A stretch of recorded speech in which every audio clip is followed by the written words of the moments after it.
இந்த சுக்கம்பழம் செடி. சுக்கம்பழம் தான் பாருங்கள், பூ கொடி. ஆமாம், பூ இருக்குது. ஆமாம், இது வந்து பார்த்திங்கன்னா தமிழகம் எங்கேயும் காய். ஆமாம், சொல்லுங்க ஐயா.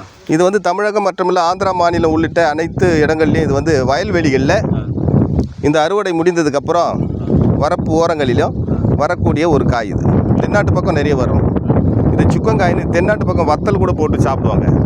ஆமாம், இது பசியின்மை, ருசியின்மை, அதாவது நாக்கு ருசி தெரியாது போகிறது, அதெல்லாம் வந்து எடுத்துரும். நல்ல பசியை உண்டாக்கும். சாப்பிடக்கூடிய காய் தான் இது.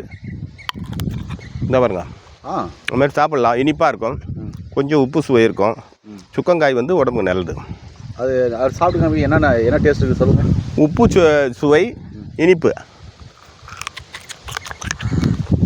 பாருங்க, பார்க்குறதுக்கு முலாம்பழம் மாதிரி குட்டியாக இருக்கும்.